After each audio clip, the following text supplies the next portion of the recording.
Welcome to State Bar of Michigan's On Balance podcast, where we talk about practice management and lawyer wellness for a thriving law practice with your hosts, JoAnne Hathaway and Tish Vincent, here on Legal Talk Network.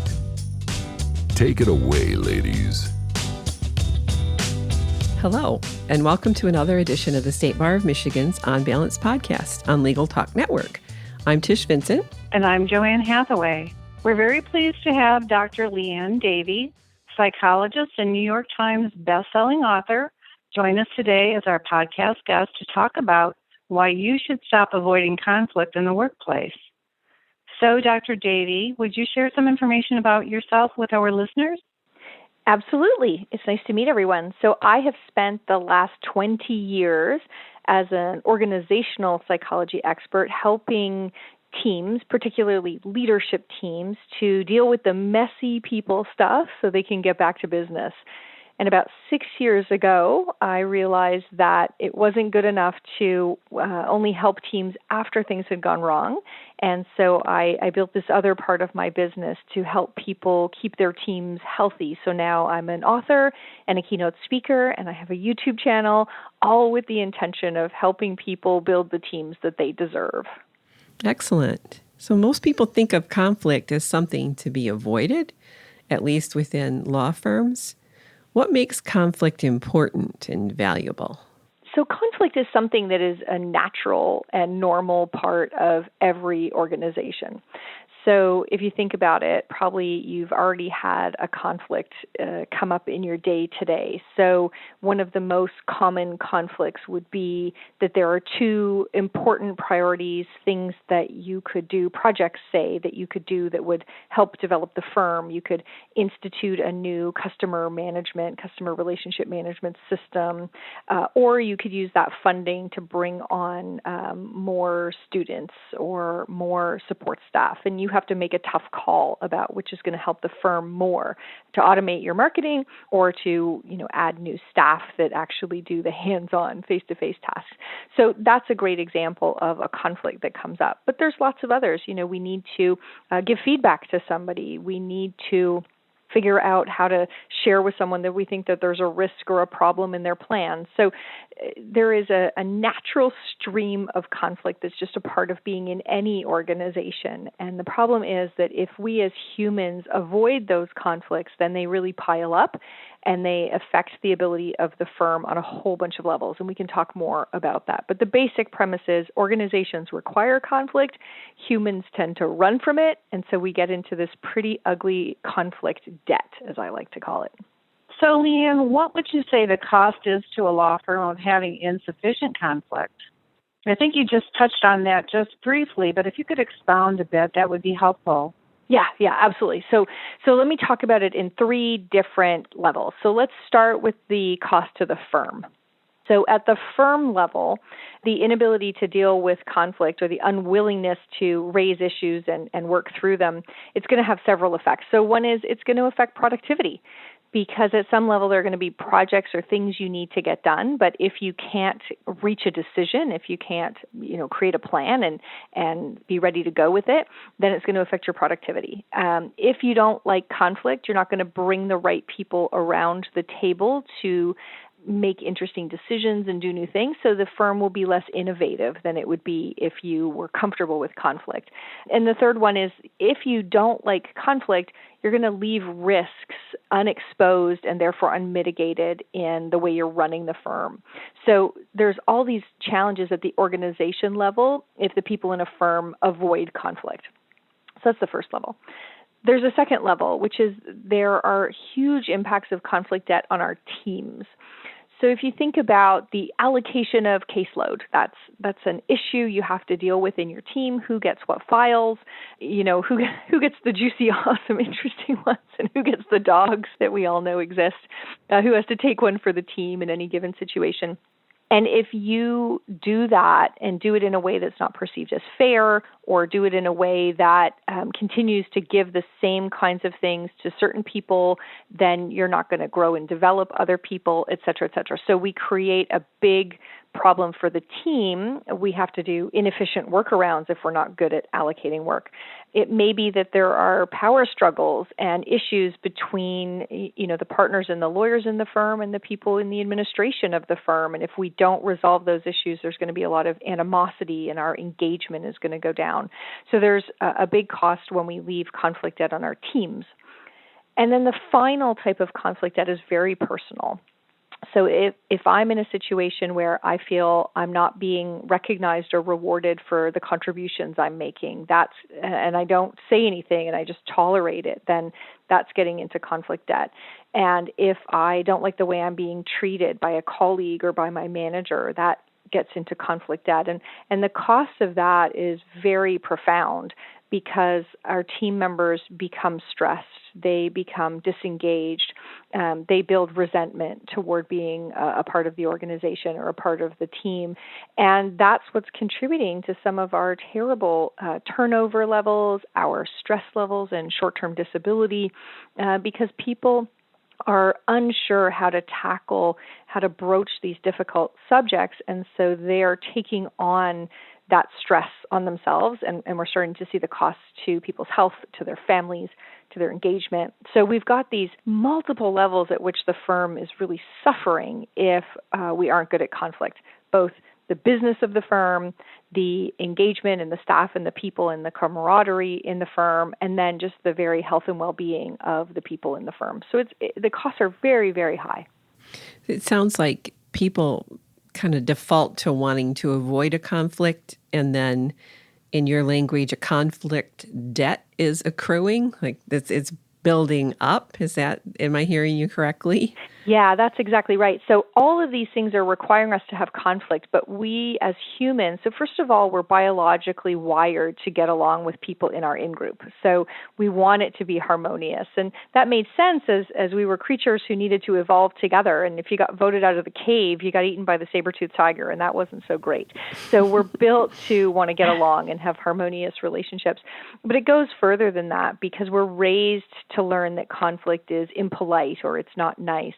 And so, I think about my grandma telling me, if you can't say anything nice, don't say anything at all. And and learning to stay out of issues by teachers who kept telling me to mind my own business. And so we had all these voices now that sort of sit on our shoulder and whisper to us all the reasons why we shouldn't have conflict.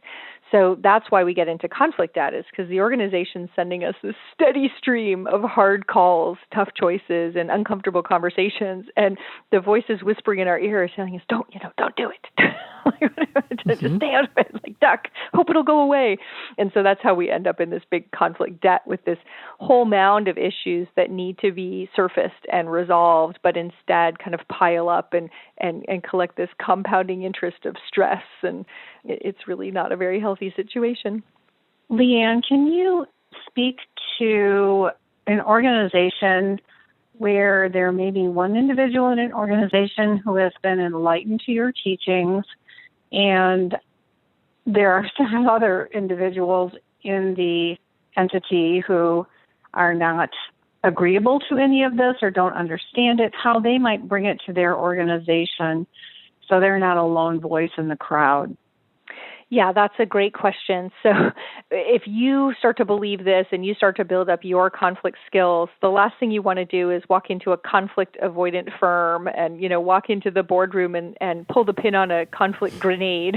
That's not going to go well. So and I use a more positive, a grenade isn't a very nice metaphor, but I use the metaphor of, we know conflict is good for us, but, nobody wants to bite into a giant bran muffin of conflict. So I talk about, how do we sprinkle a little bit on our cornflakes instead of, having a big mouthful of bran. So what you want to do is, first of all, productive conflict can really be supported by the use of questions as opposed to statements. So if you understand the importance of adding some tension onto the conversation, then doing it with questions instead of, asserting or demanding is one way. And you'll find that people respond more positively if they're conflict averse to answering a question. So you might, for example, ask a question that draws out the fact that their plan has a few holes in it. You might say, That's really, really interesting. How do you think that would work with the clients that work with us across multiple practices? So you could say, I think there's a huge problem. This makes great sense. This plan makes great sense if you only work with us in one practice, but it's going to fall flat on its face if it's an issue for clients cross-practice. So instead of saying, that's the dumbest thing ever, what you want to say is you want to call their attention to the issue, and the issue in this case would be, multi-practice clients, and have them come to the conclusion themselves. So one big thing, if you're introducing conflict in a conflict-averse culture, is use more questions. So that's a big thing. There's another thing you can do, which is spend a lot more time reflecting back what you hear from other people. So I always say, if their truth comes out of your mouth before your truth, then that's going to be another very positive and constructive way to have conflict. So if they're saying, I think we need to invest the money in hosting a client event, a schmoozy, awesome, fancy place kind of client event, and your truth is that we desperately need that money to train our employees on the new customer relationship management system, then instead of starting with saying, no, we can't afford that, that's not the right answer, we need to invest in employee training, instead of that, you put their truth first. So for you, it's really important that we invest this money in doing a customer event. Tell me what you'd like to accomplish with the clients, what you think is important there, and dig in and understand and reflect their truth before you say, for me, I've really been paying attention to the challenges our team is having in even reaching our clients or interacting with them because they don't know yet how to use the client relationship management system. How do you think we could invest the money so that we can kind of solve for both of these things? So the good news is if you are enlightened to the good fight, which is what I call my book, I call it the good fight because it's not conflict the way we fear conflict would be, but it's a very positive way of having conflict. You can do it with these great questions by sharing somebody else's truth and then adding in your own. And all of these things will be better received than if you come out swinging. So if you follow the methods that you're outlining, the conflict can be productive, and that's important. Exactly. So when I decided to call the book The Good Fight, it was because it was sort of two books in one. So when I first started writing the book, I thought about it as the people who were conflict avoidant and needed to learn the fight. So the message is really that some things are worth fighting for, and being conflict avoidant and getting into conflict, that is a problem. But as I got working on it more and more, I realized, it needs to be a second book also, which is the book for people who are okay with conflict, but do it in a way where there's a lot of collateral damage, where it's hurtful or personal or destructive or goes in the wrong direction. So the book is just as much about the good as it is about the fight. So how do we have conflict in a way that's really productive? And at the end of the day, we can not only move the business forward faster, we can strengthen trust and engagement, and we can look ourselves in the mirror and be really proud of ourselves. So that's what a good fight looks like. Liane, have you found that as you've gone into organizations that when you start to introduce these concepts that they really take off and people embrace them, and maybe that is a very broad statement and is difficult to answer. If you can, in any generalization, tell our listeners how these concepts and ideas are perceived when you first go into organizations. Yeah, I think it's like most concepts. So there are a few people who've just been, waiting for the right words to say, they've known this is an issue, there's pent-up demand, and finally the book or the videos or whatever else they've seen finally gives them the right words for how to actually broach the issues. And those folks are quick out of the gate. They almost, they're so antsy, they want to jump up and run out of the room. I actually did have somebody in Atlanta recently where I was teaching them this stuff, and then we were supposed to go straight to the cocktail hour, and she was late, and I didn't know where she'd gone. And she comes down, she said, I had to go make a phone call. I finally knew how to deal with this issue that had been, sitting with me for a couple of weeks. And so she wanted to go make the call before she got to the bar. So we always have some percentage of the organization where this liberates people, and they've known all along, they just didn't have the words. Then we have the sort of folks with a little bit of trepidation in the middle of the pack, and they want to see somebody else do it first, and they want to see that, somebody challenges a partner in a meeting and keeps their job, and then they're like, they want to see that someone's gone in the water and there's no sharks. So that's the next group we get, because when these first few out the door, when they use these new techniques and these ways, they have great experiences. And so people are like, oh, I want some of that, right? And then there's always going to be 20% of the firm, which is a number I've just picked out of the air, but some amount of people who are just never going to be comfortable with it. They don't really believe in themselves. They don't have the confidence to share a different opinion with people who they believe are more worthy or more knowledgeable or more experienced or whatever else. So we're never going to try and get to 100%. But one of the big things I talk about in The Good Fight is, how do we systematize conflict so that we stop having to rely on people to have these difficult conversations, because that's too big an ask. So what we do is we actually turn it into a way we manage the firm. And so there's 2 different chapters in the book dedicated to processes you can do with your team, and there's all the instructions in there about how to do it. Conversations you can have with your team so that you don't even need to get into the fight in the first place, that you've normalized the tension between the different practices and with marketing and with finance and, all those sorts of things, so that you don't even have as many conflicts in the first place. So there's a lot we can do to increase the likelihood that the firm is going to adopt these approaches. And so on the first hand, we're counting on individuals to behave in a way that's new and different, but then we're quickly backing them up with some of these core processes that systematize it and normalize a lot of conflicts, so that we take the pressure off of them. I would think that a firm, if they adopt the ideas and they implement them, and the firm is transitioning from being conflict avoidant to knowing how to have the good fights, that they might experience it as exhausting. Is there any way to make it easier, that transition phase? I mean, once it's established, I can see everything would work better, but do you ever get that feedback that, it's exhausting when they start to transition? That's a great question. I have never had that feedback. I think because we do try and do the sprinkle it version versus the giant bran muffin, the big mouthful of bran muffin method. So I have a blog I posted on my blog on how to create a conflict habit.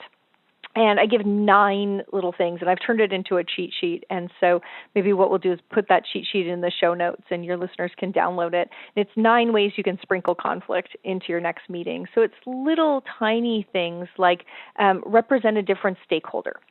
So the conversation's going along and it's all very harmonious, and you sense it's going a little too easily, and the decision maybe hasn't been made as thoroughly as it could be.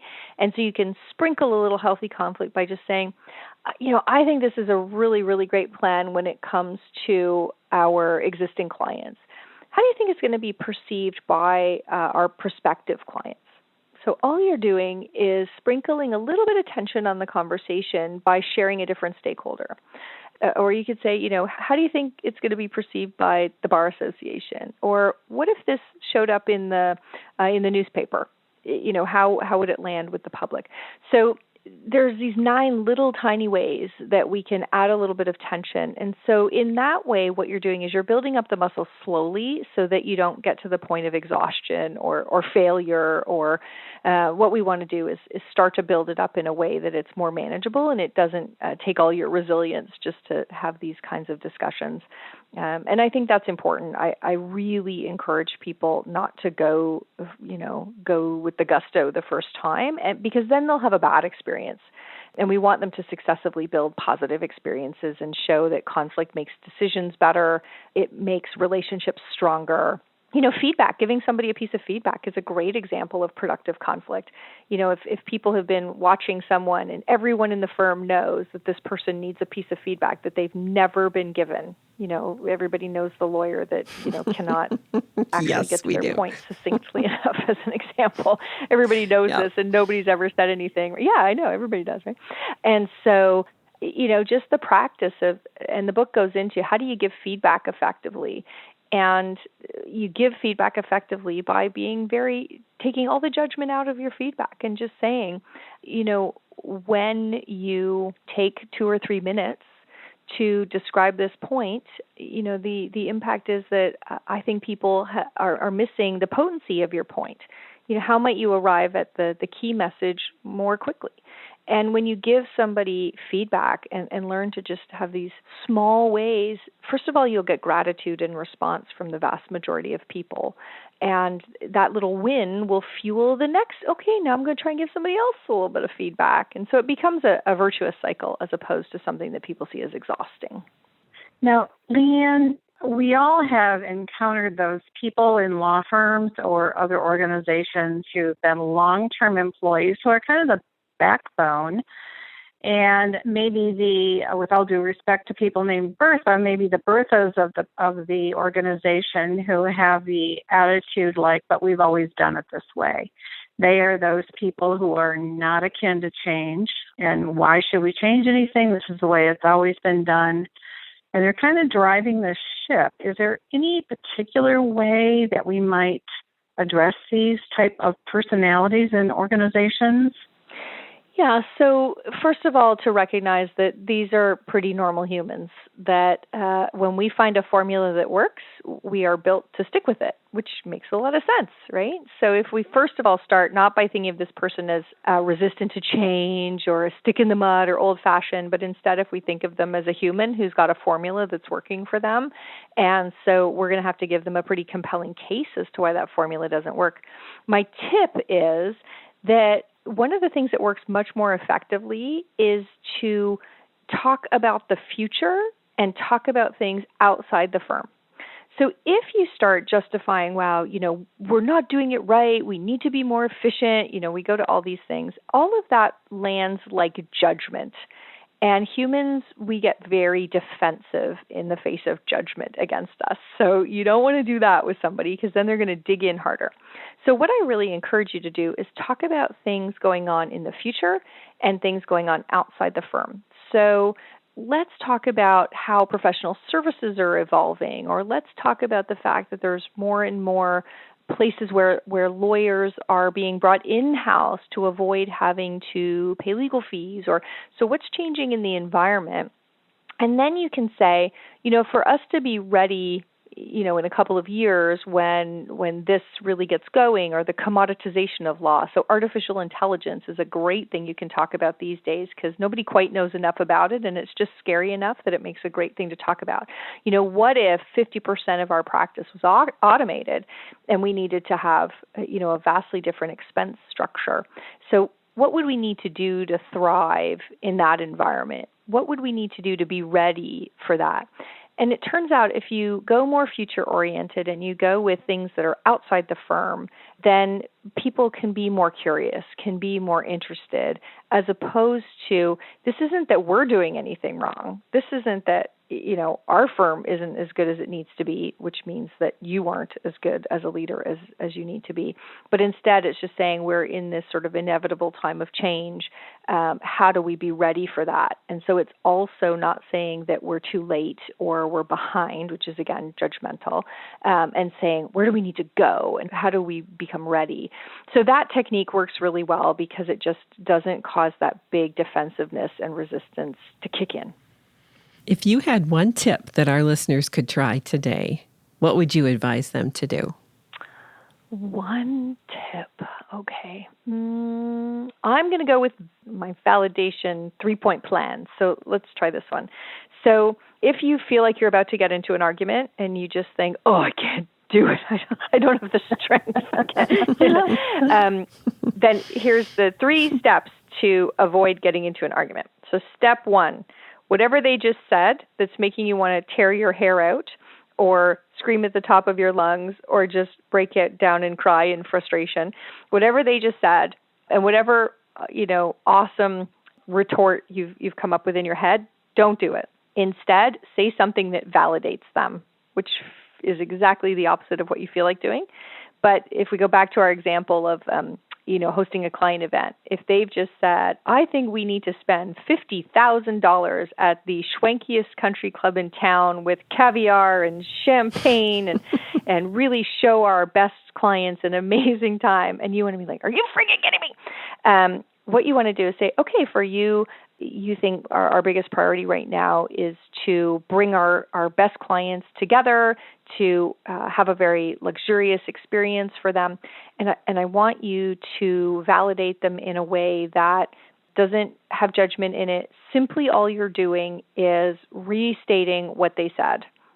And what's amazing is that the minute they hear their truth come out of your mouth, they will first of all think that you're smart and think that you're right and be listening more closely. So that's really good. So you want to start there. And then the other thing is it's going to throw them off because they're going to have been ready for a fight because they know you want to spend it on internal training. So they're like, what? I thought I was going to get pushback here. So you validate them first. The second thing you do is you ask a great question to show that you really are curious. Okay, so, what makes you focus on the clients right now? Where do you think our top clients are at?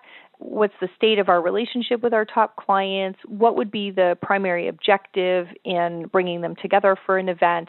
Whatever. Just ask a big open-ended question that's going to allow you to really get more understanding of what their truth is.